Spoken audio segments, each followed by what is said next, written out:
Hi Ron, it's time for another fossil road trip, this time to the north. We're going to head to Kaikōura, where the Kaikōura Museum's got an awesome moa bone collection that they've got on display now. The bones were found on a swampy area on a farm in 2008 and have just been donated by the Seddon family to the Kaikōura Museum. And of course we're going to stop at a few places on the way to Kaikōura. It's about a 2.5 hour drive, but it'll probably take me 3 or 4 hours as we stop and look for fossils.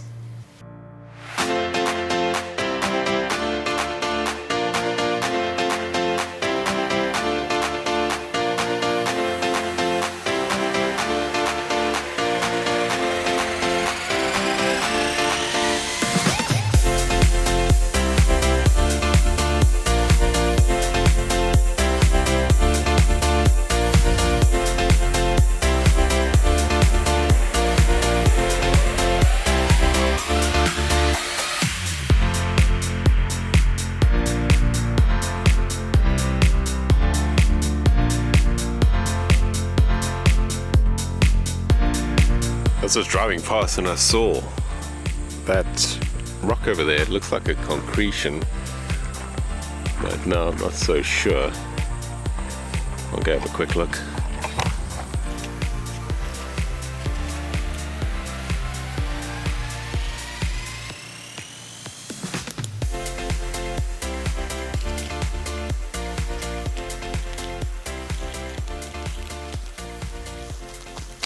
I think it is a concretion, but it's really big.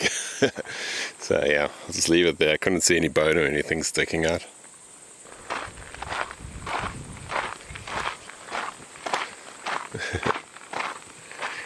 This is why my road trips always take ages. Of course there would be the biggest puddle there, but yeah, that looks like shell material. That really does look like it. Okay, let's see if we can get across.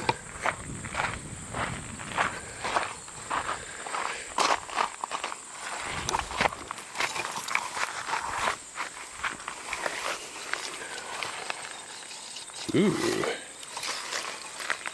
What is going on here?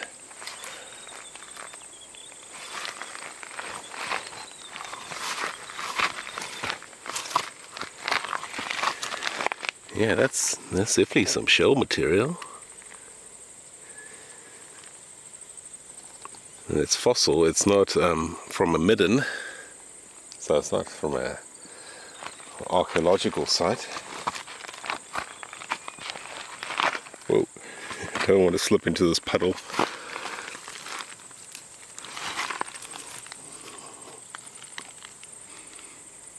Oh yeah, that's really beautiful.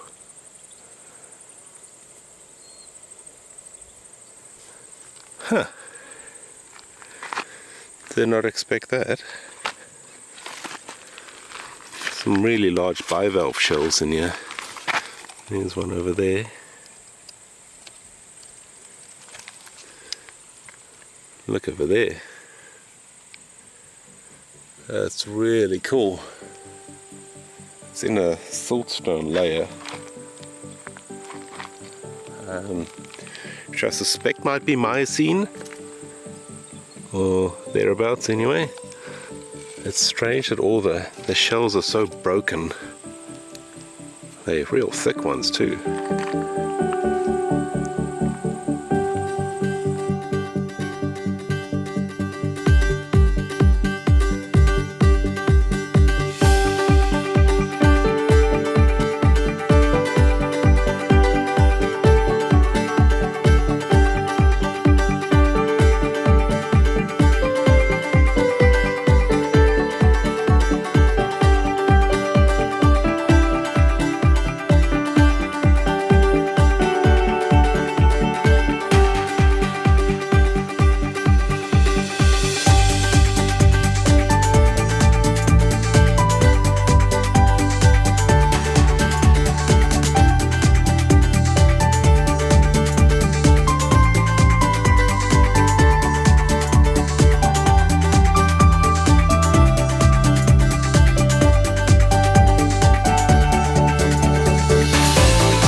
Here are some of those 1,500-year-old bones from the swamp.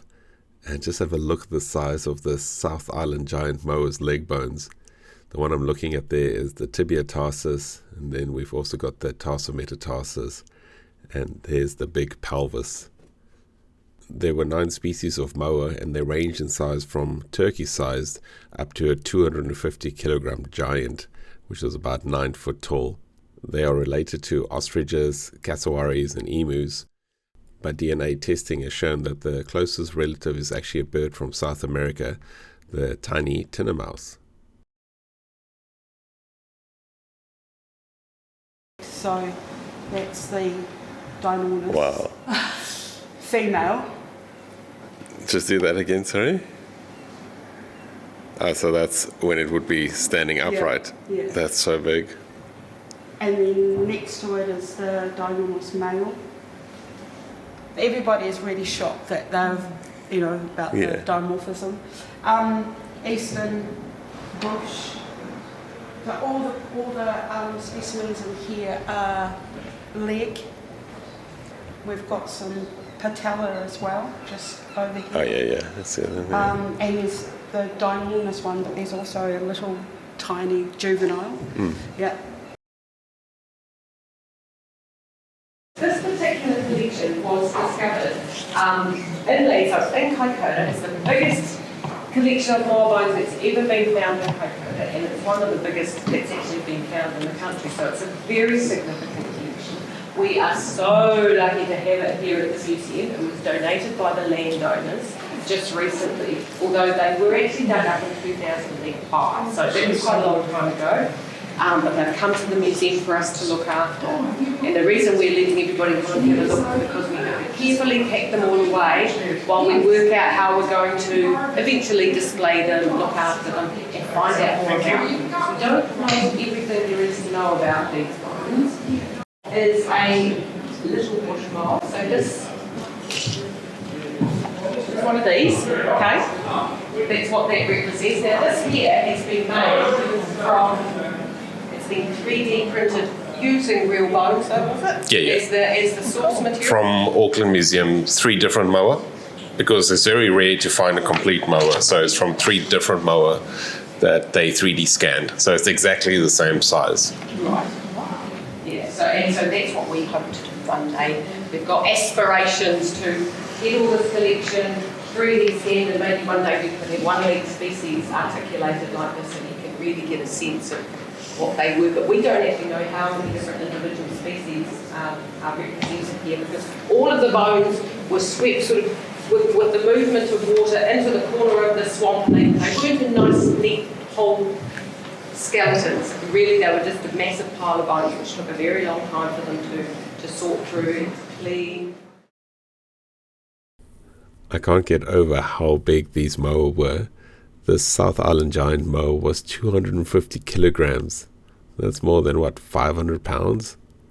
And just look at the size of this bird. It would have been huge. And if the size of the moa wasn't terrifying enough, have a look at its claws.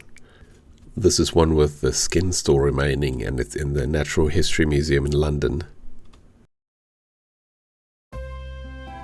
After a morning spent looking at moa bones, it was time for some lunch. And luckily there were some amazing French crepes right next to the museum there. Very authentic French crepes.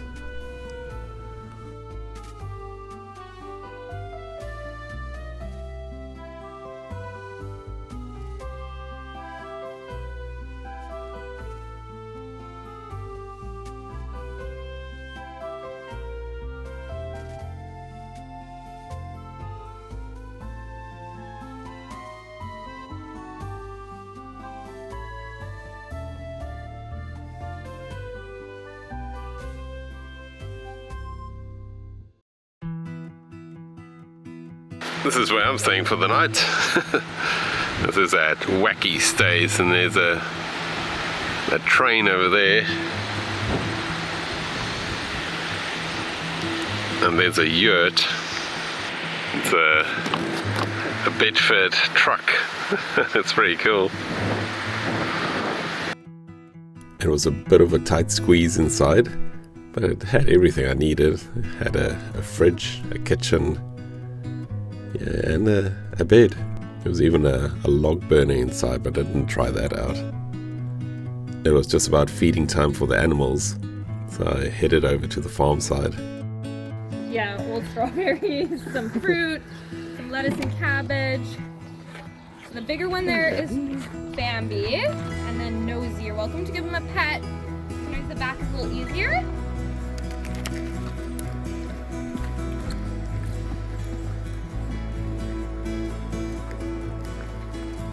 You're welcome to give them a pet. They're a little head shy. If you stick to their neck and their back. But they're quite nice. These are the ones that go on the tracks. They're quite used to people. There was still a bit of daylight left, so I headed off to the limestone to see if I could find what we call locally zebra stone. Zebra stone is limestone with some layers of flint, giving it some zebra striping.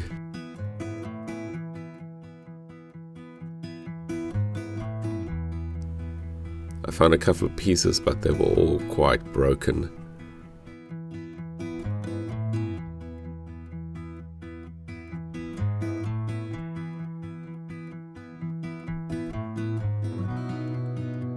The next morning I started pretty early because there were a few rivers and other fossil sites I wanted to check out on the way home.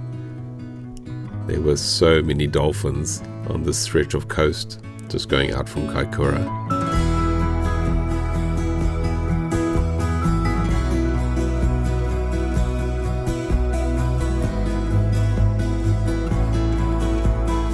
This is one of the tourist boats, and it drops people off to swim with the dolphins. You can see them over there in amongst the dolphins.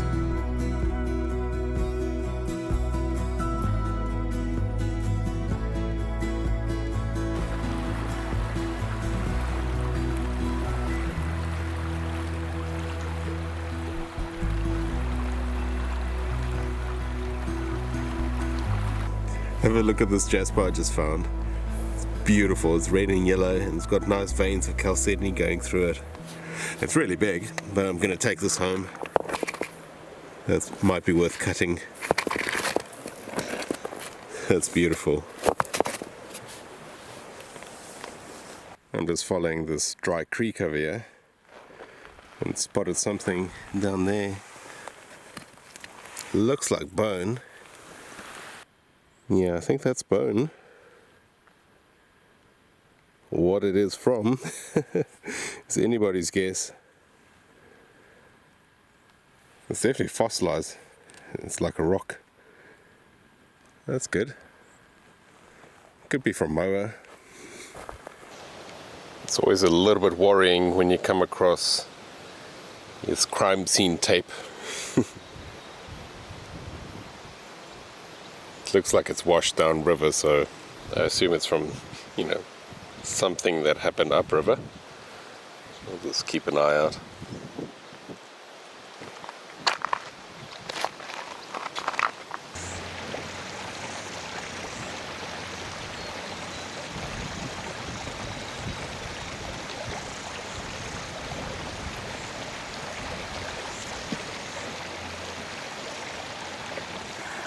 I'm in this river somewhere here in North Canterbury, and I've been looking for this layer.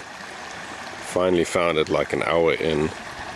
That's a siltstone layer, and there should be fossils inside there. Just need to find a place where it's a bit more exposed.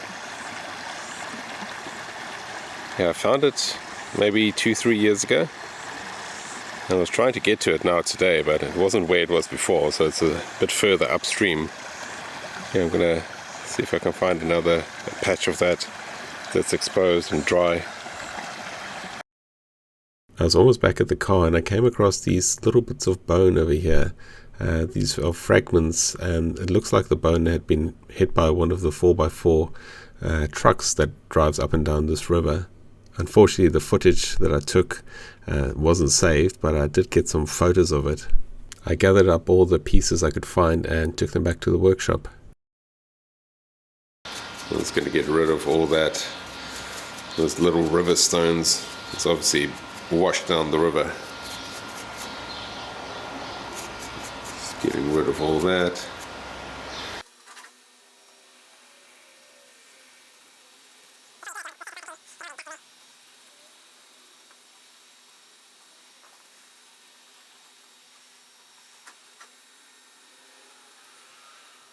Starting to look better. You can see mower bone is quite different to cattle bone.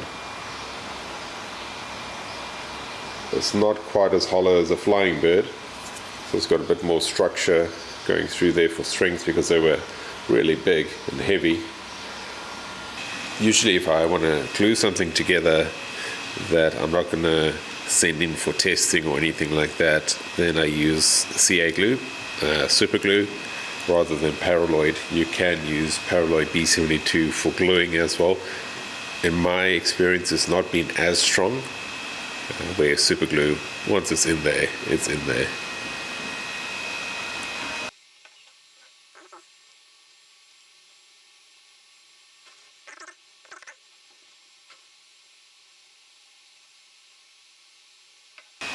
Just going to hold that while it dries. You can use a accelerant, but the less chemicals you put in, the better, and the accelerant is a different kind of chemical.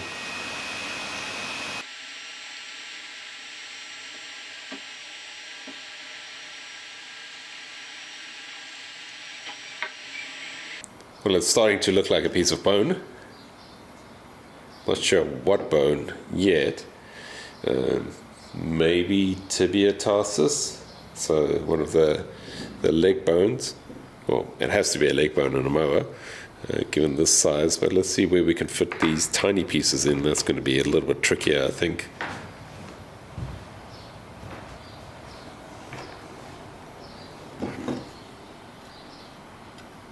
Okay, well, that one's not too tricky.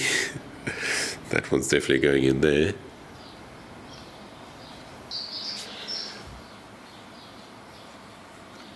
And this one goes in there.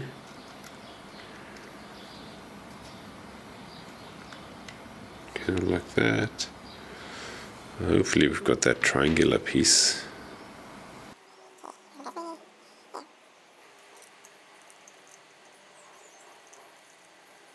I think I've figured out that top section. It's not perfect, but it's looking a lot more complete.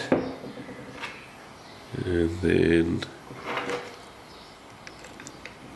this piece is going to go in here, and I can't find that triangle piece over there, but I did find this piece which goes in. Did it go in? And here it is, all glued and dried, and of course it's got this one missing piece right over there.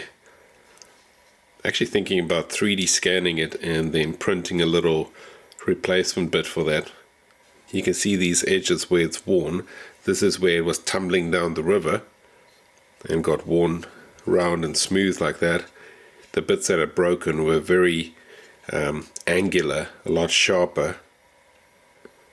So I'm pretty happy that this is the way it was before it got hit by that truck, that 4x4 truck that went down the river.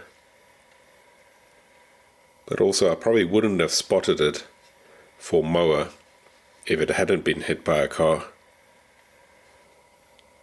And to me this looks like a bit of the tibia tarsus, given that groove over there. It's got a bit of an angle to it, but it's not the shape of a tarsometatarsus, the TMT. And in case you wondered how big mower eggs were, this is an egg from a Dinornis, so the giant mower. And I've 3D printed it based on a paper that had the measurements. And you can see the 3D printer prints this part over here because it can't print those angles or those overhangs.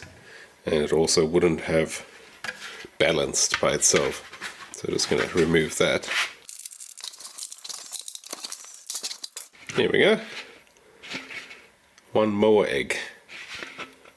Well, that's the size of a moa egg. It's honestly, it's the size of my head. That is a really, really big egg. I'm going to ask Whitakers if they can start making chocolate moa eggs. That'd be pretty cool for Easter. And a huge thank you to the team at Kaikōura Museum for allowing me to come have a look at those bones. It was an awesome experience. There's still so much that those bones were going to tell us. It was really great seeing it in real life. There's a visiting YouTuber in the country at the moment, so tomorrow I'm going to go do some fossil hunting with them. You'll have to keep an eye on the channel to see who it was. Stay safe and I'll see you on the next hunt.